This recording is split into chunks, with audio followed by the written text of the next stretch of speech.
Ever feel like learning should be more like building an app? Always getting better, always improving, instead of just slogging through textbooks.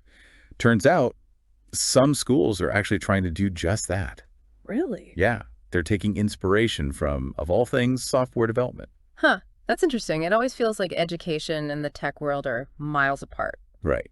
But today we're going to deep dive into this idea. Okay, I'm all ears. We're looking at an episode from the Bythors Tech Insights podcast. They made this connection between how software is built and how some foundational subjects are being taught now. So, like coding in the classroom, that sort of thing. Kind of, but it's bigger than that. It's about this shift from what they call waterfall to agile. And apparently that has implications not just for tech, but for, well, how kids learn, how we learn. All right, you've piqued my curiosity. But remind me, what exactly is waterfall when it comes to software? It's that older way of doing things. Like you have the whole plan laid out from the start, super detailed, like a blueprint. Each step happens in order, no going back to make changes. Ah, got it. So very rigid, very structured. And for a long time, that was how software was developed. Exactly. And it's similar to how education's been traditionally structured, right? One grade, one set of subjects, move on. Yeah, like building a house brick by brick. Makes sense on the surface. But when it comes to learning, well, things aren't always so linear. Right. You miss a step and the whole thing can get shaky. The podcast actually gave a great example with math. Like if you didn't quite grasp fractions, then algebra becomes this huge hurdle. Oh, fractions, the bane of my existence. Still gives me shivers. Mine too. So how does this agile thing offer a different approach? I know they talked about something called the spiral curriculum, right? Yeah, that's the education world's version of Agile. Instead of learning something once and then moving on, you revisit it over and over each year, going a bit deeper every time. So you don't just do fractions for a year and then never see them again. Exactly. It's more like you spiral back to those core ideas, like you might use fractions when learning about ratios in algebra, or even in music theory, maybe. Whoa. Okay, so it's like reinforcing the foundation constantly. Yeah, just like in Agile software development, they have these short development cycles called sprints, where they're constantly getting feedback and making little tweaks. Oh, so it's less about being perfect right away and more about constant improvement. Exactly. And by revisiting the same concepts in different contexts, you build a much deeper understanding. You're not just memorizing facts, you're seeing how they connect to the real world. Man, I wish my teachers had done that. Might have actually enjoyed math a little more. But is this even like a real alternative to how things are usually taught? Well, it has its pluses and minuses for sure. But one big benefit is that it tries to catch those little gaps in understanding early on before they turn into big problems later. All right, it's like back to that unstable foundation thing. If the early stuff isn't solid, the whole thing can crumble. Precisely. But instead of aiming for perfection on the first try, you're accepting that learning takes time. You keep revisiting and refining what you know. I love that. Less pressure to get it all right immediately. But before we get too deep into how the spiral curriculum works, maybe we should circle back to this unstable foundation idea. Because it feels like it applies to both education and how software is built, right? Absolutely. In education, it's those shaky understandings of early concepts that snowball into big problems later on. In software, it's those flaws in the initial design or misunderstandings about what the software should even do. Like trying to build a house on uneven ground, right? You might get it to stand up for a while, but eventually. It's all going to come crashing down. And the source we're looking at actually highlighted that as the biggest weakness of this waterfall model. So the big question becomes, how do we build things, whether it's knowledge or software, in a way that's more resilient? Yeah, how do you make sure the foundation is solid from the start? Or at least that you have the tools to fix it if it starts to crack. That's where these ideas of Agile and the spiral curriculum really get interesting. They're both about building resilience, but by using a completely different approach. So in education, that means giving students multiple chances to understand a concept, not just one shot. And in software development, it's about constant feedback loops during those sprints we talked about. Exactly. And this isn't just for kids in school. It's relevant to anyone who's learning anything new. It's recognizing that learning and growth, well, they're messy processes. You don't have to nail it on the first try. What matters is having the tools to keep getting better. That's such a refreshing way to think about it, because I think we all feel that pressure to get things right immediately, whether it's a new skill or a project at work. But maybe, just maybe, we need to give ourselves a little more grace, embrace the messiness a bit. Absolutely. And that's where this agile thinking becomes really powerful. It's not just for classrooms or software labs. It's a way of approaching life. Being okay with bumps in the road and using them to learn and grow. I love that. This is all super fascinating, but I'm really curious to see how it actually plays out in the real world. Like, what does a spiral curriculum look like in a classroom? And how can we, regular adults, actually use these agile principles in our own lives? Great questions. And that's exactly what we'll be dipping into in the next part of our deep dive. We'll explore how the spiral curriculum is being used in some schools, and then we'll get practical with tips on how to embrace agile thinking in your own life, whether it's for personal growth or professional projects. So ready to see how the spiral curriculum thing actually works in a classroom? Oh, absolutely. I mean, it sounds amazing on paper, but how do teachers pull it off? And do students even like it? Let's go back to that math example, right? Instead of a whole year dedicated to just arithmetic, a spiral approach weaves it into other subjects throughout the year. So like using fractions in a science experiment, or maybe bringing in some basic algebra when they're learning about historical patterns. You got it.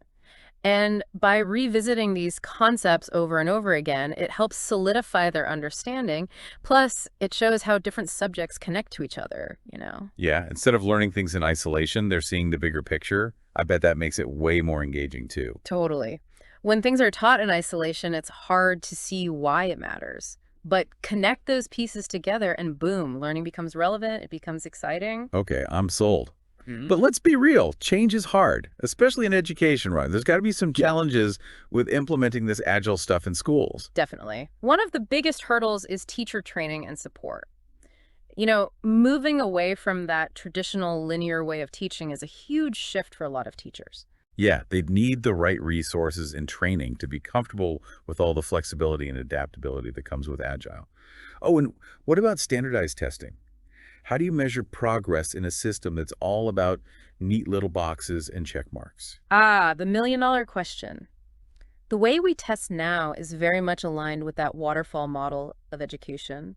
To really make Agile work, we might need to completely rethink how we measure learning and what success even looks like. Because if we're talking about resilience and adaptability, those aren't things you can measure on a multiple choice test, are they? Nope, not really. It's about critical thinking, problem solving, collaborating skills that are essential in a world that's changing faster than ever.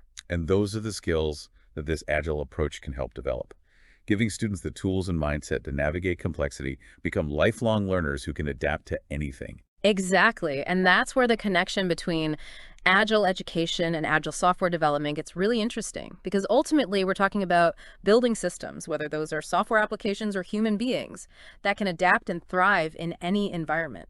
Whoa, that's deep. Yeah. But it also makes me think this Agile mindset isn't just for kids, right? This is something we could all benefit from no matter what we're doing or how old we are. You're absolutely right. Think about how you approach learning something new today. Are you still stuck in that waterfall mindset of trying to master everything in one go? Or are you open to revisiting and refining your understanding over time? Now that you mention it, I've definitely been guilty of that waterfall mentality, trying to cram everything in at once instead of taking a more gradual approach. But think about it. If Agile can help us build better software and educate our children more effectively, why not apply those same principles to our own personal and professional development? I'm totally on board with that. But how do we even start? Like, how can our listeners actually take this and apply it in their own lives? Well, step one is just becoming more aware of the difference between waterfall and Agile thinking. Noticing when you're stuck in that rigid, linear way of thinking and trying to be more flexible and adaptable. So instead of trying to plan everything perfectly from the start, it's about being open to making adjustments along the way, using feedback to guide you. Exactly. And that might mean setting smaller goals instead of trying to do it all at once. And it's about seeing feedback as a gift, not a criticism. Like giving yourself permission to experiment, make mistakes, learn from them. That's something anyone can do, no matter who you are or what you do. Absolutely. And it doesn't have to be this big, overwhelming thing. Start small. Maybe try an Agile approach to a personal project or a new skill you want to learn. So like instead of trying to learn a new language all at once, maybe just focus on a few key phrases each week and slowly build up your vocabulary and fluency over time. Exactly. Or if you're working on a big project, break it down into smaller chunks and get feedback from your colleagues along the way. I like that. Focusing on continuous improvement. not just getting it perfect from the start. And that's the essence of Agile, embracing the journey, knowing that learning and growth are ongoing processes. This has been incredibly helpful. I'm already thinking about how I can use these Agile principles in my own life, but I'm also curious about the bigger implications of this Agile thinking. The source we looked at, they mentioned something about society becoming more agile. What do you think they meant by that? It's a fascinating question, isn't it? They were basically asking if the principles of Agile could be applied to systems beyond just software development and education. Could we see governments, healthcare systems, even entire societies adopting a more agile approach, to problem solving and decision making? It's a mind-blowing idea. Yeah. Because if you think about it, the challenges we face today, climate change, the economy, all the rapid technological advancements, these aren't problems you can solve with a rigid plan. Exactly. They're complex, they're constantly changing, you need to be adaptable. So maybe what they're suggesting is that we need to start thinking about agility as more than just a methodology, but as a fundamental shift in how we approach problems and make decisions at every level of society. Absolutely. And it's not about throwing out all the rules and just like winging it. It's about finding the right balance between structure and flexibility. So like having a roadmap, but being open to detours along the way. Yeah. Based on new information, feedback, all that. Precisely. And I think that's a really powerful message because it suggests that Agile isn't just a trend. It's a mindset that can help us navigate the uncertainty of the world we live in today. I love that. Being adaptable, being resilient, being open to change. Those are qualities that are valuable no matter what you do in life.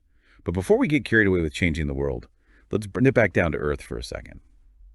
What can our listeners do to actually apply this agile mindset? Like practical tips they can use today? Great question. And that's exactly what we'll explore in the final part of our deep dive.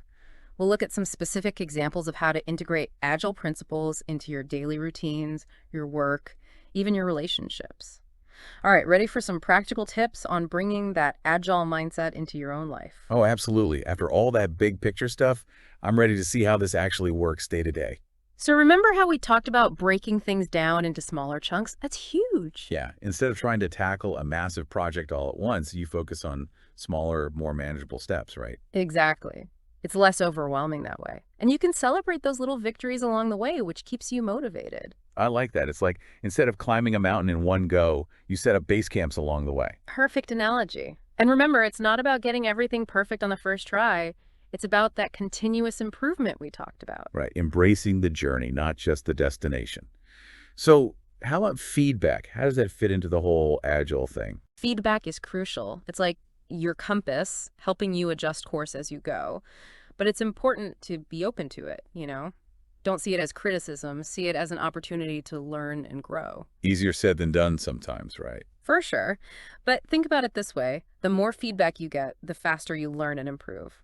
Whether it's from a friend, a colleague, or even just reflecting on your own experiences. Okay, so smaller steps, continuous improvement, and being open to feedback. Got it. What else? Well, remember those sprints we talked about in software development? Short bursts of focused work followed by a period of reflection and adjustment. Yeah, that sounds kind of like how I write sometimes. Intense focus, then step back, see what works, what doesn't. Exactly. And you can apply that same approach to any project, really. Set a short time frame, focus on a specific goal, then evaluate and adjust as needed. I can see how that would help prevent getting bogged down or losing sight of the bigger picture. It's like checking in with yourself regularly to make sure you're still on the right track. Precisely. And don't be afraid to change direction if you need to. Agile is all about adapting to new information and changing circumstances. So it's not about having this rigid plan that you have to stick to no matter what. It's more like having a flexible roadmap that you can adjust as you go. Exactly.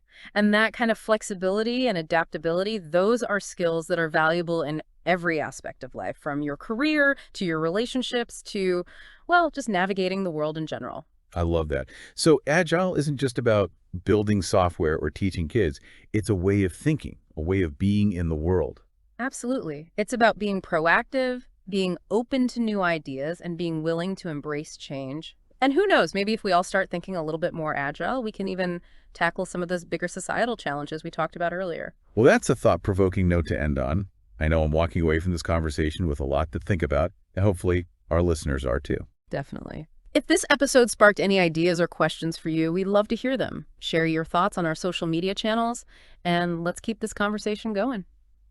And be sure to join us next time for another deep dive into a fascinating topic. Until then, stay curious, stay engaged, and stay agile.